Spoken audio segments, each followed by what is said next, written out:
Hi everyone, this is Yann Camus of Bliss Climbing, and today I want to change your mind completely on a girth hitch at the belay station or maybe a clove hitch at the belay station. The question is whether it's redundant or not. Look at this one, it's a girth hitch that slips at a very low 1.2 kilonewtons.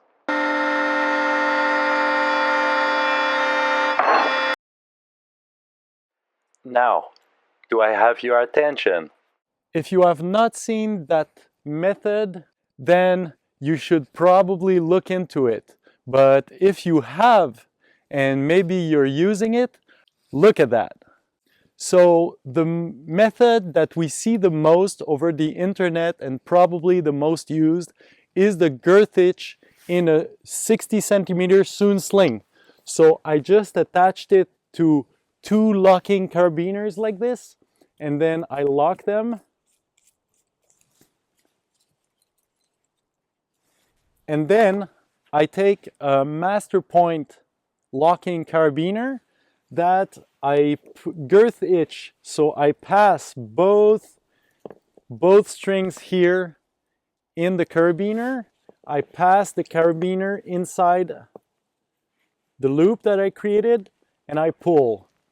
In order to use this kind of setup, you close your master carabiner that's here, and then everyone will clip in that master carabiner here with a separate locking carabiner. And if you want to belay a second directly on the anchor, you will clip the ATC or the gree-gree right there in that master carabiner. And the question is whether it's redundant or not. If it unclips or the sling gets cut on one side, then if it slips entirely, if it's a little bit loose or the forces are enough, it will completely go off the system. So there has been a few tests and I will show you what's available. So some pull tests have been done by Walter Siebert initially, and you can see with nylon he got to 14 kilonewtons. Look. And assuming one of the eyes fails, one of the anchor points fails, what happens? Assuming one of the anchor point fails. Well, not really. If it fails, the carabiner is still there. If it slips, the carabiner will hit the nut, no big deal. The real problem comes when the carabiner unclips, or the sling cuts, or maybe the carabiner breaks.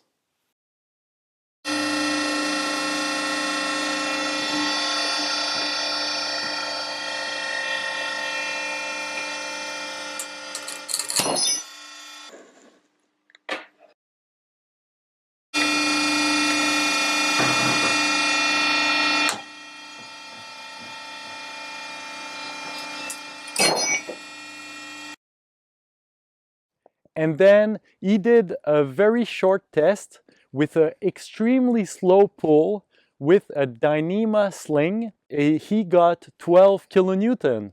So he called it good. Look.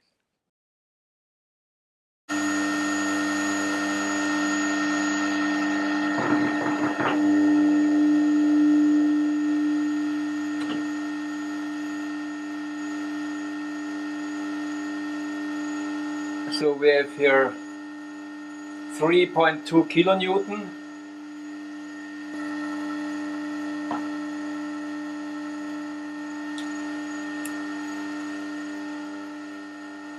Six kilonewton. The girth hitch doesn't slip at all. Okay, we have here now 10 kilonewton. At 10 kilonewton.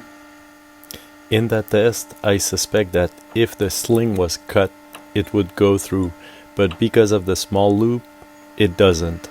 Okay, now we are on 12 kilonewton and I stop because it will break.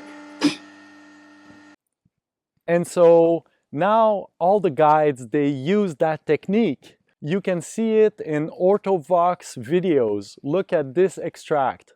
I then pull downwards on all the strands running through the protection points and create a big girth hitch on these strands into which I clip my central carabiner. I can then hook both my personal anchor and partner belay for my follower into this central carabiner. What's up, Dave Lottmann with Northeast Alpine Start, and I'm going to show you how to use a girth hitch for equalizing a 2, a 3, and a 4-point anchor. Typically when I'm confronted with a 2-point anchor, like 2 bolts or something, I usually always reach for my mini quad, but I've started to get on the bandwagon with the whole Clove-X thing. So pretty simple. We're going to clip both pieces, pull down a little bite between the two, like we were going to do some kind of sliding X, and then I'm going to take a large carabiner, and I'm just going to girth hitch the whole carabiner, and then pull it tight in the direction of pull. And then a clove hitch, very similar method. Look at Brent Peters.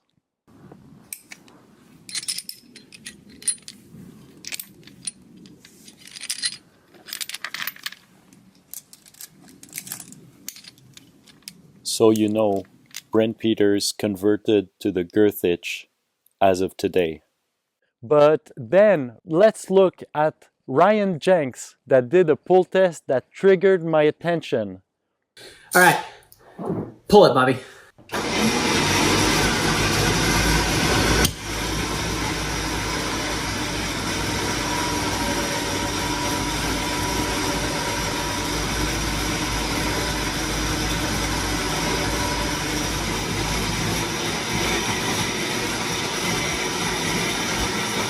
You see, it's slipping around 3-4 kilonewtons, which is not a lot for a belay station. Even though he had pulled the knot initially at 4 kilonewtons, so a very hard pull that should cinch the knot, but then he was able to continue pulling. I wanted to know, will it slip and endanger people? So I asked Walter Siebert if he could do some tests for me, specifically on the Mammoth Contact 8mm sling, and he did. Look at this one. It's a girth hitch that slips at a very low 1.2 kilonewtons. Good evening, everybody. We are in the second lockdown in Vienna. It's time to do some tests. Here is a brand new sling. It bothers me always to do tests with new slings, but sometimes it's necessary to sacrifice something to help the community to stay safer.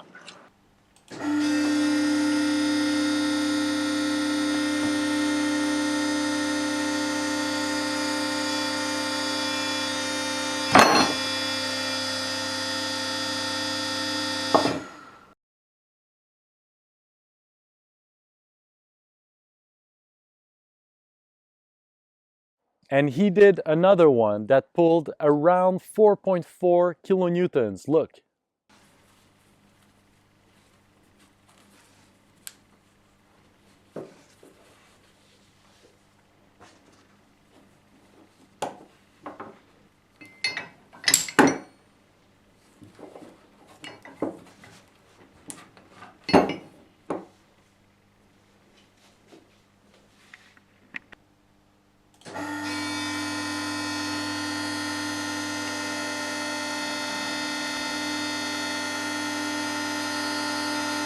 Two, 3, 4,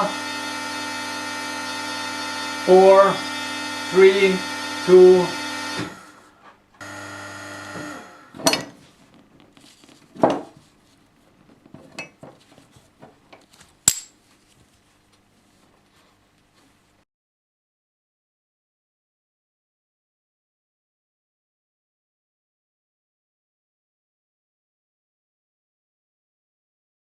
And what I had in mind is to create maybe a new kind of knot. Look, it's a combination of sliding X and girth hitch.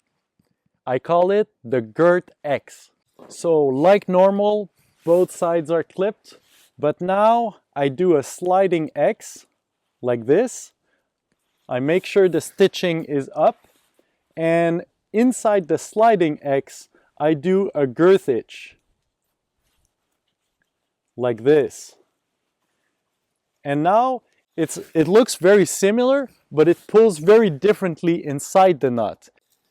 If it unclips, then if it slides entirely, it slips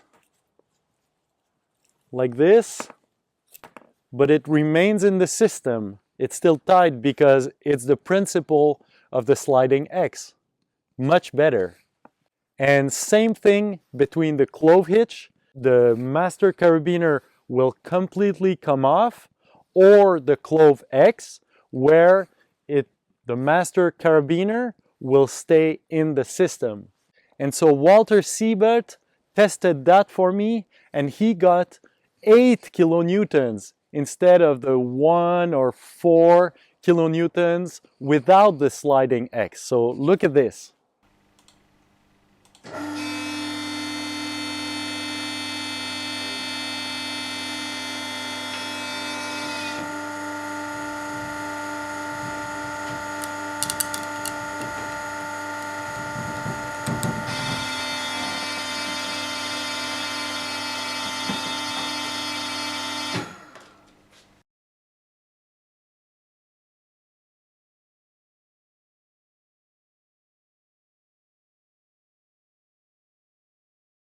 So much better. And then I want to present to you the clove hitch used in that way. So you undo the carabiner, you do a clove hitch in the sling, and you clip it like this. Or you can look at Brent Peters' video. He does it faster than me. And so clipping like this, Ryan Jenks got 7 kilonewtons to make it slip when unclipped from one side here. And Walter Siebert, he got 5.5 kilonewtons. Look.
But then, what if you combine the sliding X with the clove hitch? So you do your sliding X like this, and you can do like Brent Peters. So after the sliding X, you grab like this, and you twist it, and clip again, and that's it. So, and it's a little bit harder to tighten, but that's it. So you have a clove hitch with a sliding X, and it's clipped into a master point. So Walter Siebert tested this Clove-X, and he got also 8 kilonewtons. So not bad, better than the clove by itself.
hot.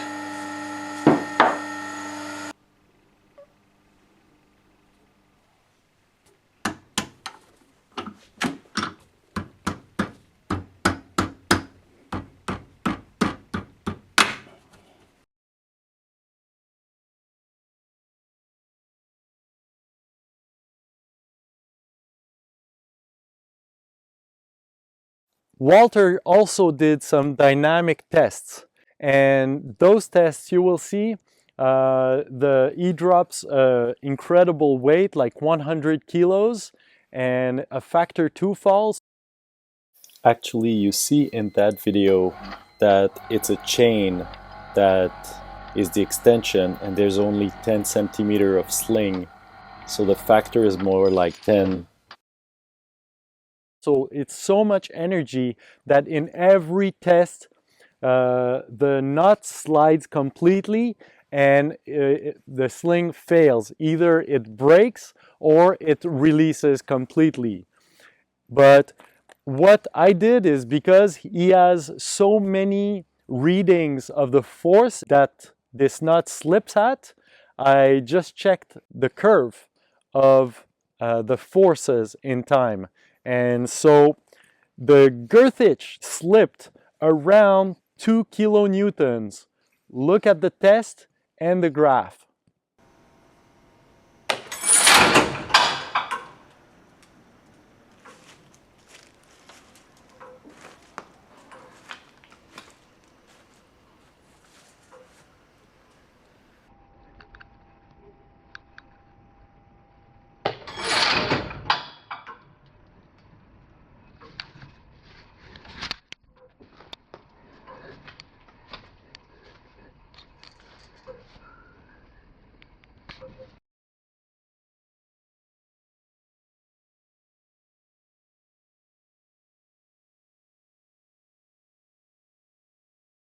Now the Girth-X, that I think is an improvement, it slipped around, it went up to 10 kilonewtons, but then it slipped and then it went to more, as low as 2 kilonewtons force, but it stabilizes and slips at around 3 kilonewtons. Look at the test and the graph.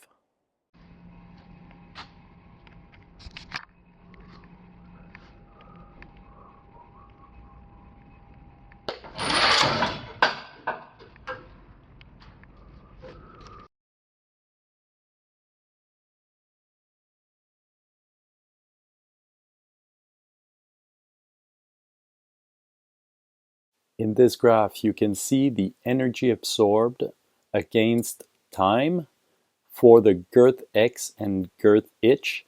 And the Girth-X is above, so it's holding more than the Girth. So it got stuck at the sewing here, but on a quite low load I can open the sling quite easily. That's not a big deal. And is it undamaged? You can feel the melting, but here the damage is okay. Not a big damage. And then if you're into the clove hitch like Brent Peters is, look at the drop test and the graph.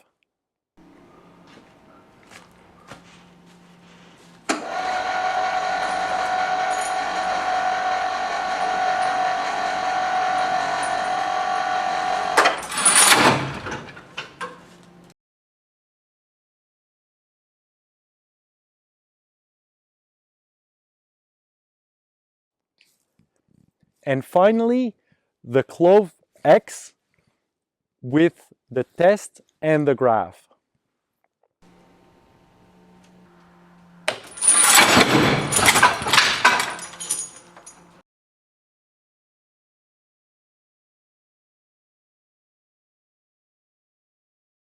So to summarize the results, I made that table. For the slow pull static tests, we've done the Girth-X, and it gave, amongst two tests, one was 1.2 kilonewton, and the other one gave 4 kilonewtons. Then slow pull Girth-X, we got 8 kilonewton to make it slide. Very good.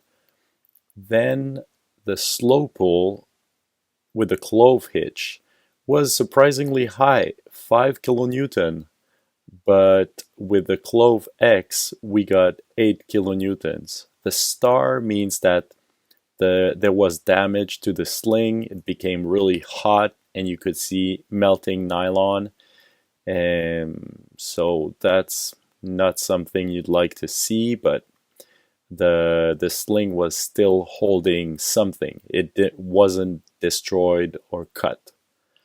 Then with the drop test or dynamic test, the Girth-X slipped initially at 3, but then went down to around 2 kilonewtons and as low as 1 kilonewton in at some time. Then with the Girth-X, initially to make it slide, it took a whooping 11 kilonewtons, and then it went around 3 kilonewtons with a minimum of 1.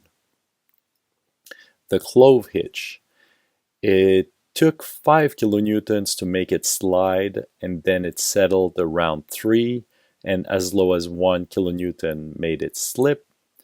The Clove-X, initially it needed 9 kilonewton to slip, and then settled around 6, and as low as 4. The thing is that it cut because it damaged the sling, and you could argue that if it holds 9 kilonewtons, it's good enough for a belay station, because you don't want to be shock loading a belay station that high. So in conclusion, I think the Girth-X and the Clove-X knots that I showed you are improvements over the Girth and the Clove for that type of belay station. Please let me know what you think in the comment. Whoa. What could happen with the Beal Dyneema slings of just 6mm and the Edelweiss Dyneema slings of 7mm? That has to be answered at some point. Until we got more tests. Be careful, guys. Okay, go on with the show. Please like this video if you liked it, and subscribe to my channel. And my specialty is rope soloing. If you're interested in that, go see my website blissclimbing.com and my online courses you'll find there. Thank you.